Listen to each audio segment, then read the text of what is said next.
Salut à tous, bienvenue sur la chaîne NatureKite. Petit tuto aujourd'hui qui concerne chez Duotone la sortie des nouvelles Unit V5 2025 qui nous sont arrivées très récemment. Cette année, on a fait un tuto parce que à la sortie de ces ailes là qui viennent d'être disponibles dans les shops, il y a non seulement cette année non plus 2 types de construction, mais 3. Je vous rappelle que l'année dernière, en 2024, il y avait d'une part le Dacron, de l'autre côté les D-Lab, qui étaient en fait des Alula en termes de matériaux. Cette année, une gamme vient s'intercaler entre les deux, qui s'appelle les SLS, qui est composée de Penta-TX sur le bord d'attaque et ici d'Alula juste sur le T de départ. Ok, notre but là-dessus, le tuto a pour but de vous dire en quoi la Unit V5 est différente de la Unit V4 en termes de shape, mais aussi derrière, quels sont les types de construction, combien ça vaut et surtout, qu'est-ce que ça va faire. Alors, qu'est-ce que ça va faire implicitement, pour qui ça va être fait. Okay. Alors, on vous les a gonflés là. On ira à l'eau avec Ariane tout à l'heure, qui attend qu'il y ait le bon vent pour venir avec nous et qu'on fasse des belles images. Mais là, dans le magasin, ce qui est important, c'est de vous montrer en fait les différences entre les trois. La première, c'est la Full Alula. La Full Alula, comme l'année dernière, elle est latte centrale plus bord d'attaque en Alula. La deuxième, c'est la SLS qui est au-dessus. Cette partie-là est en Alula. Et derrière, on a le même SPI. Et la troisième, c'est la même que l'année dernière, la Dacron, qui en termes de construction est pareil. Bord d'attaque latte centrale en Dacron et la canopie derrière. Le SHEP. Alors le SHEP, cette année, on a un SHEP qui est un peu plus ramassé, avec un V ici qui est un peu moins accentué. Le but là-dedans, ça va être d'avoir dans le cahier des charges, en tout cas constructeur, et ça c'est ce qu'on va vérifier une nouvelle fois. Je ne vous cache pas qu'on a déjà fait un essai hier, et aujourd'hui, cet après-midi, on va refaire un autre essai, cette fois-ci sur le flat, pour vérifier tout ce qu'on a pressenti déjà, et on le fait dans une autre taille aussi, parce que cet après-midi, vu le vent, on va tester certainement des 4,5, c'est le quiver qu'on a. Et hier, on a testé en 3,5. Et c'est toujours important de tester 2 tailles parce que dans certains modèles, on peut avoir un ressenti sur une 5,5 qui ne va pas être du tout celui qu'on va avoir sur une 3,5. Là, pour le coup, c'est homogène. On sait que qu'on prenne les petites tailles ou les grandes, on va avoir vraiment les mêmes impressions. Mais là, c'est sur le flat cet après-midi qu'on va pouvoir le vérifier vraiment avec les grosses tailles. Le nouveau SHEP, on va avoir donc un SHEP qui est plus ramassé. Le moins de V permet d'avoir un peu moins de balancement. Ça, c'était quand même une différence importante qu'on avait. C'était peut-être le seul petit hic qu'on avait vraiment l'année dernière avec les 2024.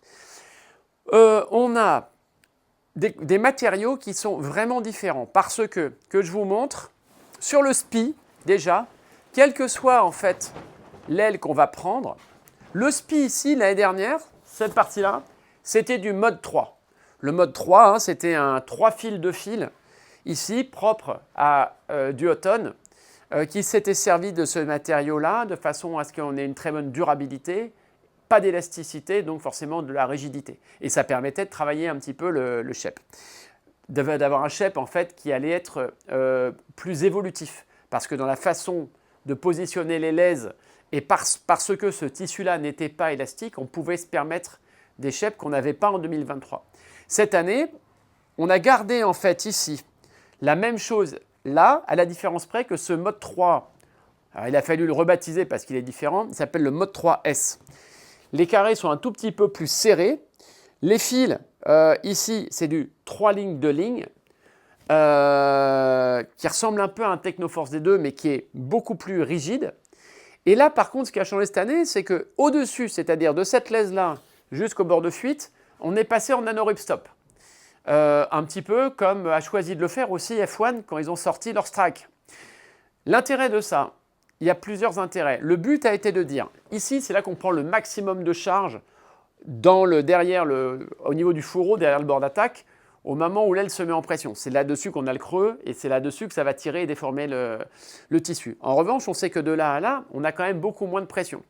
Et en fonction de comment on met les lèzes, de façon radiale, quand l'effort il est repris là, puis là, puis là, c'est exactement le sens dans lequel ça tire quand on se met en pression. Donc, on arrive à avoir ici un SPI qui va être plus léger. On va avoir un SPI qui va travailler un petit peu mieux en bord de fuite. Et on va avoir, avec ce matériau-là, la capacité d'aller chercher des formes de laisse qui sont un peu plus compliquées à aller chercher avec ça. Donc, cette année, le SPI a un peu changé. Les fenêtres sont restées, les fenêtres en PVC, là, on est quasiment comme l'année dernière. Et après, ce qui a beaucoup changé, c'est la taille et la forme aussi de la latte centrale. On a une latte centrale qui est un peu coudée. Et on s'est rendu compte, par rapport à l'année dernière, où on avait l'année dernière beaucoup des voiles qui étaient assez plates, avec ici une latte qui était plate. Eh bien, une façon de gagner ici, un peu en creux, mais d'avoir du contrôle sur la main arrière, ça a été de faire une latte qui a une forme, et la forme est reprise par des poignets rigides. Vous voyez que tous les ans, les poignets s'allongent un petit peu parce que, même si on met beaucoup de pression dans la latte centrale, le fait que les points de force soient repris par deux poignets qui rigidifient l'ensemble, bah, ça permet quand même d'avoir plus de contrôle. Là-dessus, les deux poignets qui sont là, c'est vachement important de comprendre que, en dehors d'être ergonomique, on va en reparler après sur l'eau, mais les poignets en dehors d'être ergonomiques ont une fonction de rigidification de l'ensemble. Donc, cette partie-là sur la SLS, elle est en penta-TX. Cette partie-là, elle est en penta-TX. Là, c'est de la Lula. Comprenez, je vous présente ces SLS en premier, comprenez qu'en fait, la Lula ici, ça a vraiment pour fonction pas de gagner du poids, mais d'avoir le maximum de rigidité. D'accord ? Parce que c'est là que tous les efforts de la latte centrale se reprennent. Logique. Derrière le penta-TX, c'est presque aussi léger au mètre carré, mais par contre, il n'y a pas besoin que ce soit aussi raide. Parce que lui, il peut ici, en étant bien gonflé, ne pas se déformer, mais par contre, on a la chance qu'il puisse un tout petit peu bouger sur l'oreille. Et ça, c'est ça qui va permettre d'avoir moins de balancement. Quand on est en free fly et qu'on commence à changer d'angle par rapport au vent, ce qui fait qu'en fait, on a des bouts d'oreille qui se lèvent, c'est que dans la rafale, ça lève l'aile au lieu juste de lever l'oreille et de la laisser se repositionner. Donc, c'est pas con d'avoir cherché ici quelque chose d'un tout petit peu plus souple à cet endroit-là. Et sachant que quand on a besoin, quoi qu'il arrive, d'avoir de la rigidité ici, ben, en fait, c'est l'épaisseur et la pression de gonflage qui la font, la rigidité. À la condition que quand on gonfle fort, ça ne se déforme pas. Okay ? Donc là, on a vraiment quelque chose qui, en termes de construction, permet d'être très homogène dans plein de façons de l'utiliser. C'est-à-dire que si on veut un produit qui soit polyvalent, c'est-à-dire performant en race, mais aussi performant en vague, qui puisse avoir de la maniabilité en sautant, en faisant des manœuvres, et qui est assez de plage basse pour qu'un débutant qui n'est pas bien gainé, qui ne sait pas pomper, parte dans le light, le cahier des charges normalement, et là il est déjà bien gonflé. Et avec ça, on arrive à le faire. Vous allez voir sur l'eau ce qui se passe. Donc ça, c'est très important.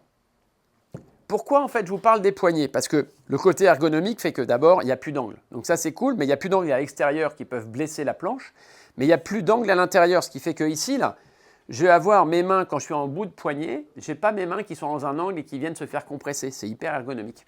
Mais ce qui est très important, c'est que dans la façon dont c'est accroché, ça donne de rigidité à la latte. Donc ça, c'est vachement bien.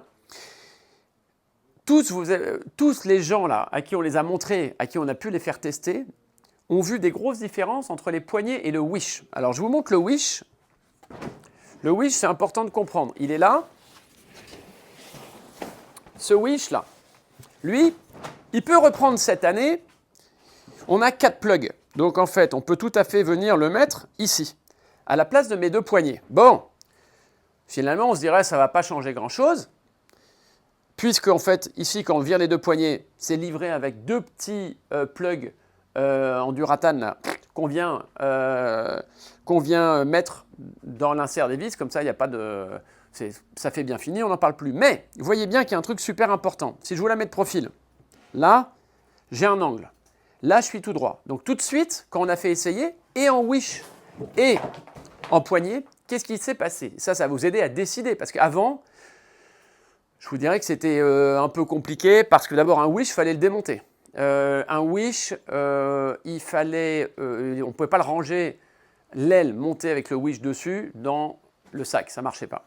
Cette année, super important, le wish, en fait, on peut le laisser à poste une fois pour toutes dessus, parce que le sac, il est livré avec sa petite extension.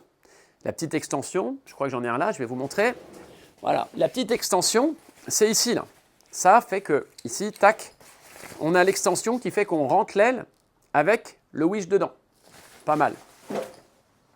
Une fois qu'on a dit ça, qu'est-ce qui va les aider à choisir? Alors les gens, vous allez me parler du fait que, bon, qu'on ait ici, finalement, le tube ou pas le tube, ça ne va pas changer grand-chose, puisqu'on quasiment sur toute l'aile, on peut mettre la main. Moi, je vous dis simplement que, sur les manœuvres, notamment sur, par exemple, un virement, quand on va aller chercher l'aile comme ça dans un virement frontside et qu'on va devoir repositionner la main derrière, là, sans regarder, sans réfléchir, on attrape le wish. Sur une poignée qui est plus courte, ou surtout il y a un trou au milieu, ça se trouve, on va aller un peu choper le trou au milieu. Alors, oui, c'est un petit peu plus facile. Mais ce qui est très important, c'est de comprendre que là, on a un angle, ici, d'environ 15 degrés entre la poignée avant et la poignée arrière. D'accord?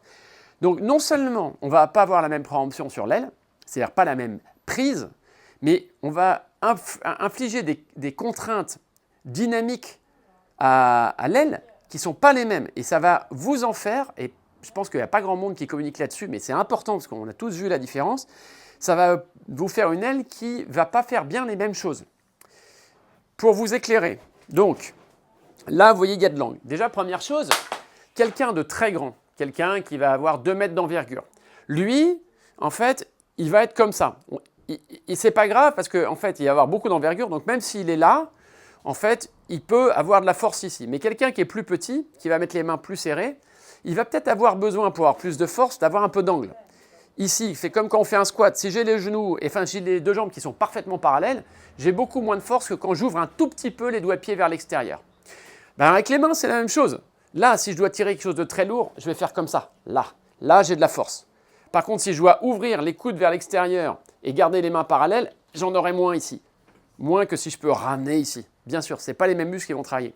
Donc déjà, considérez que si le but est de naviguer souvent sans harnais, je pense que les poignets sont plus adaptés que le wish. Le deuxième truc important, c'est est-ce que vous mettez un bout de harnais ou pas? Si vous mettez un bout de harnais, ne vous emmerdez pas, sur celle à poignée, il suffit de le mettre tout à l'arrière de la poignée avant. Il est là, juste à cet endroit-là, ça vous fait une traction équilibrée, on n'en parle plus. Avec le wish, vous allez le mettre à peu près au même endroit, c'est-à-dire que on ne s'ennuie pas. Hein. Si vous mettez le wish, ça veut dire qu'il est ici, hein, juste dans l'axe de l'insert. On est bien aussi. Mais on va avoir pour les mêmes raisons une aile qui guidonne avec le wish un petit peu plus, comme ça, pas vers le bas, mais là, qui va guidonner un petit peu plus avec le wish, un petit peu plus, parce que le point de tir ici, c'est là et ici. Ça ne reprend pas l'effort au milieu. Ce qui fait que comme on met moins l'aile en contrainte sur le lobe entièrement, on va avoir forcément le creux qui peut reculer bizarrement avec le wish un petit peu plus qu'avec les poignets. Mais parce qu'on peut faire bouger le creux, et c'est pour ça que peut-être, c'est une supputation perso, peut-être qu'on va voir beaucoup de coureurs en race courir en wish, justement, le fait de pouvoir bouger un tout petit peu ce creux, ça veut dire qu'au près, en avançant les mains à fond dans le wish, on va être capable d'avoir le maxi power sur l'aile avant et donc aplatir après derrière le profil pour pouvoir monter le maximum au près. Et puis, éventuellement, quand on va descendre grand largue, ça va faire un peu plus effet ballon. Oui, effet ballon, puisqu'en fait, la latte au milieu, elle n'est pas retenue par les deux inserts du milieu.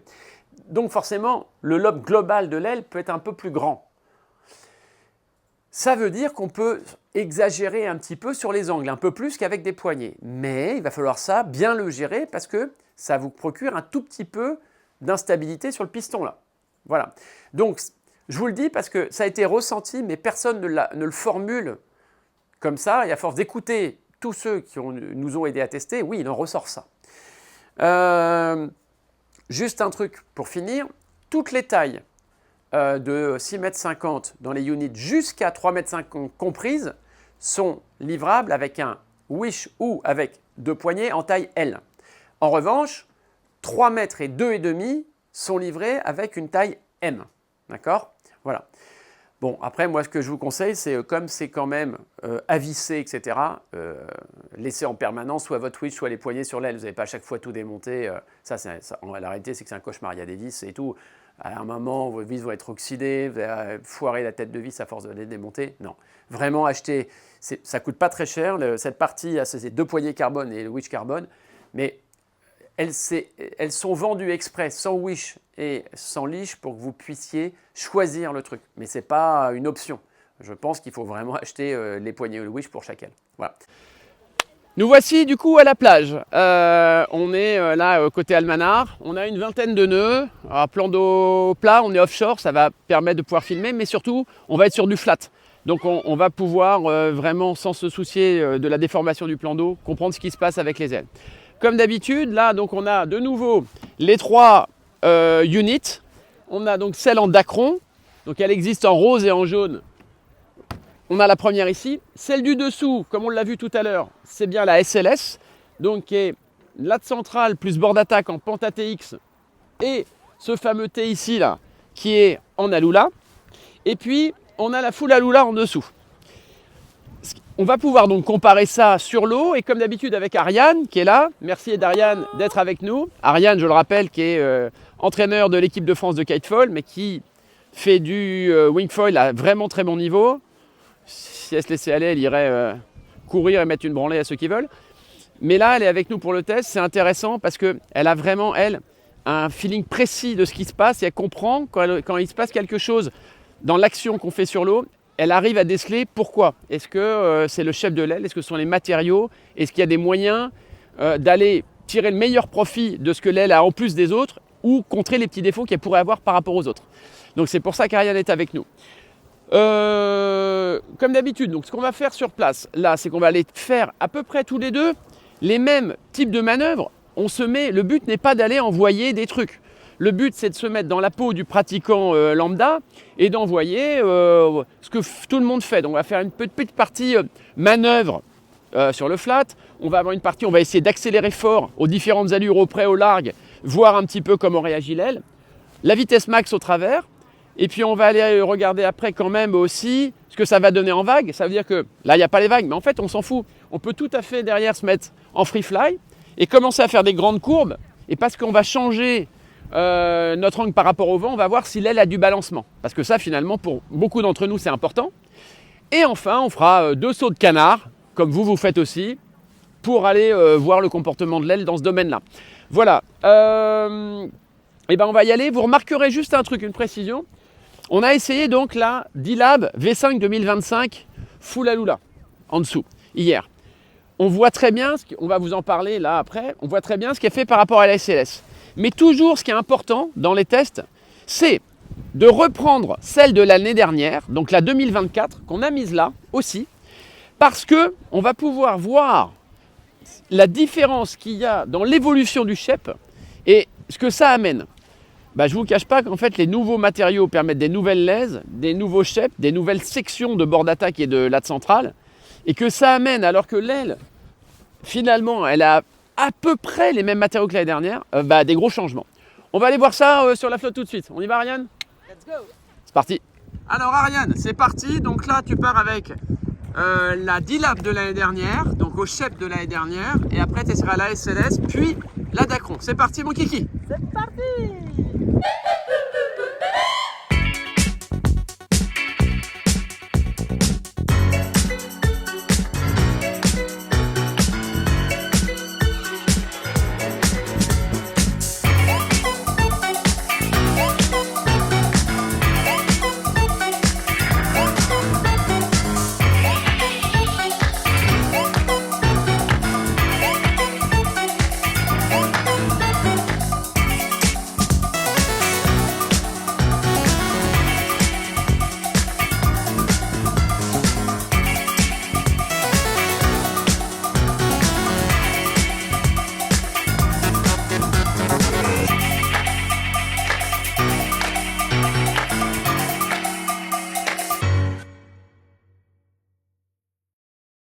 C'est parti donc avec la D-Lab V4 2024, donc celle de l'année dernière, qu'on compare de nouveau par rapport à celle qu'on a essayée hier, qui est la V5 Full D-Lab, qui est bien différente.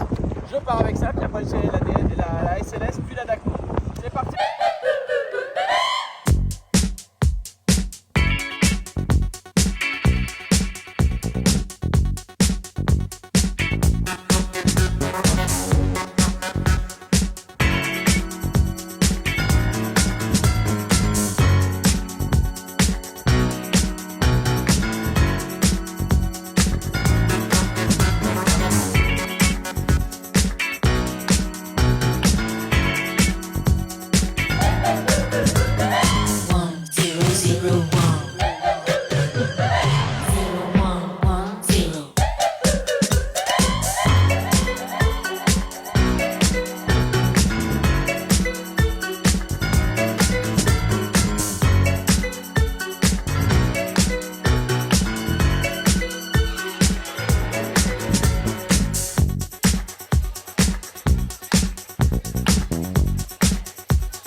La sortie de l'eau, donc on se retrouve avec Ariane qui va nous donner ses impressions dans l'ordre. Alors, on a repris depuis hier la 2024 D-Lab, seulement la 2024 pour comparer avec la 2025. Donc, Ariane, elle la connaît bien, c'est elle avec laquelle elle a été jusqu'alors, avant que les 2025 arrivent. Donc Ariane, est-ce que tu peux nous donner tes impressions donc maintenant sur la différence que tu as sentie entre la D-Lab, la SLS et la Dacron, et selon toi, pour qui c'est? Alors effectivement, moi la D-Lab c'est mon aile de rêve, donc je vais pas trop en parler si ce n'est que c'est une aile qui est exceptionnelle. La différence avec la SLS et même la Dacron, la première grosse différence c'est les poignets. Les poignets, j'ai trouvé que l'ergonomie des poignets cette année, elle est dingue. Surtout le petit décroché, le petit arrondi là qu'on a près du bord d'attaque. Ça c'est assez exceptionnel au niveau du placement des bras. En fait ça fait beaucoup. Globalement, sur les deux units SLS et Dacron, j'ai trouvé qu'il y avait un super bon rendement au pumping. C'est-à-dire qu'on a de la rigidité et on va vite chercher de la puissance, donc ça permet de vite se sortir de l'eau. Et pareil dans les relances de manœuvre. Ensuite, la grosse différence qu'il y a entre la unit et la SLS, les deux sont très maniables. La unit, on a peut-être elle est un petit peu plus lourde, mais étonnamment, elle est hyper confortable. Et la SLS, c'est vrai qu'elle a un petit peu plus de légèreté et maniabilité, j'ai trouvé. Elle se rapproche vraiment de la D-Lab. Voilà, donc grosse évolution. J'ai vraiment été surprise sur ces deux units là par rapport à l'ancienne D-Lab. Et ça a l'air du top matos. Moi cette année je pense que je vais partir sur la unit SLS. Le seul petit hic que j'ai peut-être trouvé, c'est que dans les dévents, quand on croise quelqu'un, elle a tendance à plonger. Mais en fait, c'est vrai qu'en avançant la main sur la poignée, on peut vraiment contrer ce mouvement. Et elle est hyper joueuse dans les manœuvres, on en fait ce qu'on veut. Ok. Toi, tu nous rappelles un peu ce que tu fais. Tu fais un peu de tout. Tu fais un peu de race, tu fais un peu de slalom, de vague. C'est quoi ton domaine de prédilection? Moi, mon domaine de prédilection, c'est plutôt de la vague. Mon kiff, c'est de monter en haut de la baie et de redescendre en free fly jusqu'en bas ou d'aller vers Porquerolles. Après, oui, j'ai un passé de raceuse, donc c'est vrai que dès que je croise quelqu'un, j'ai envie de me tirer la bourre avec. Et par contre, ce que j'aime aussi dans l'élégance de la wing, c'est ce côté balai, manœuvre à tourner là dans 10 mètres carrés et c'est incroyable en sensation de foil. Et en fait, avec l'évolution des ailes, maintenant on peut vraiment glisser comme on veut et l'aile, voilà, c'est un petit jouet qui permet de nous ressourcer de temps en temps, c'est fabuleux. Ok. Bon, bien ça. Alors moi j'ai fait la même chose qu'Ariane, au même moment, même conditions. Alors là pour le coup, en essayant la D-Lab 2024, alors dès qu'on passe sur du 2025, forcément, on se change complètement les paramètres, les repères changent, on prend des habitudes nouvelles. Par contre, ce qui est super intéressant tous les ans, c'est de repasser sur le millésime de l'année d'avant. Alors c'est là que moi j'ai vu une énorme différence de shape déjà entre les deux D-Lab.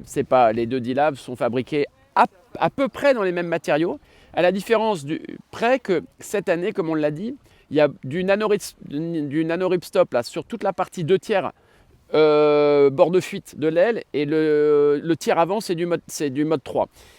Cette différence de matériaux par rapport à l'année dernière dans le SPI a permis de changer un petit peu le shape, mais alors par contre moi ça m'a énormément marqué parce que ce que j'aimais moins dans l'année dernière, parce que je suis un gabarit léger, c'est d'avoir une traction qui est assez centrée sur la main avant. Donc clairement, si je fais un bord sans harnais un peu chargé, j'avais l'avant-bras qui contractait très vite, l'avant-bras avant. Et je sentais que c'était pas très équilibré. Pareil au pumping, j'avais l'impression quand même que je pompais pas comme ça, mais que je pompais beaucoup sur la main avant. Là, donc du coup, en essayant de nouveau la 2024, je me suis dit, ah putain, je retrouve ce que j'aimais, ce qui me déplaisait moi l'année dernière. J'ai essayé donc la SLS, donc nouveau shape de nouveau. Là, ça y est, je suis vraiment plus d'accord avec le shape. La pression est vraiment beaucoup plus équilibrée sur la main avant et la main arrière. Ça, c'est très important pour moi. Je pense que plus tu es léger, plus c'est important parce que ça apporte du confort. Selon moi,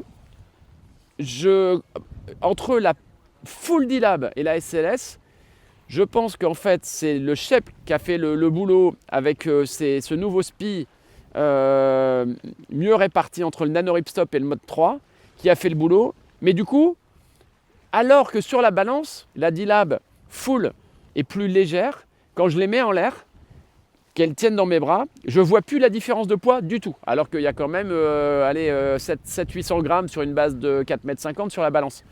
Je ne la sens pas. Et alors le pire, c'est que je ne la sens pas en nav. Donc, du coup, dès le départ, je me dis, ah ouais, là, il y a un truc. Sachant que, attention, hein, comme on l'a dit, on part sur une aile à 1400 balles au lieu de partir sur une aile à 2002, c'est pas la même. Grosse rigidité sur l'emboîtement, latte centrale, bord d'attaque. Ça fait que, globalement, j'ai une super pénétration dans les manœuvres, très maniable, sur toutes les ailes 2025, là. Grosse maniabilité par rapport à 2024. C'est d'ailleurs la difficulté. On voit bien qu'en fait, quand on a des ailes qui sont très typées Race Max, souvent on se retrouve quand même avec des ailes qui sont très directionnelles. Là, comme l'a dit Ariane, en effet, ça reste super maniable dans les transitions et c'est très efficace, on le sent bien, parce que quand on veut au près ou au travers verrouiller la main arrière, ça tient très bien, ça ne bouge pas, donc ça c'est super. Ce qui n'était pas le cas de l'année dernière. Mais on a du coup toujours cette main avant qui est libre pour pouvoir changer de direction. L'année dernière, il fallait un peu choisir. On avait une aile très typée manœuvrabilité ou avec de l'efficacité au slalom. Donc ça, très bien. On a vu en free fly, en changeant de direction par rapport à l'axe du vent, qu'ils ont fait chez Duotone, je pense, un gros boulot là-dessus. Bien sûr, ils se sont rendus compte que l'année dernière, en fait, de plus en plus de gens qui progressaient allaient vers le surf. Et qu'en fait, on veut surtout une aile qui ne bouge pas en free fly. Donc là, en balancement, je l'ai vu là, on est offshore sur du flat, mais même sur du onshore, on voit bien que là, tout d'un coup, ça ne bouge plus. Et ça a trait en fait à la forme du bord de fuite et à sa tension. Donc ça, c'est vraiment important parce que pour moi encore, qui fait beaucoup moins de slalom qu'Ariane, qui ne cherche pas forcément la vitesse max, pour moi, c'est devenu du coup quelque chose qui peut me faire du jour au lendemain basculer sur une de ces trois ailes. Ok, sachant que je vous le dis, moi en fait j'ai l'habitude d'être sur une F1 Strike, qui pour le coup est un peu moins typée slalom, mais apporte un peu plus de mania. Donc là c'est intéressant parce que je retrouve une polyvalence et une capacité à tout faire que j'avais un petit peu moins avant. La Dacron, pour finir, la Dacron, truc incroyable, elle est certes plus lourde dans les bras, donc ça on le sent. Et on le sent dans les manœuvres. Par contre, elle a une très bonne plage basse, comme la SLS, mais un peu moins tôle que ce qu'on a avec la D-Lab. D'accord ? Quand on les gonfle à la pression recommandée, c'est 8 PSI pour une 4,5, vraiment différent. Donc la Dacron, moi je considère que c'est quand même une wing qui est vraiment haut de gamme, parce qu'elle a un très bon démarrage comme la SLS.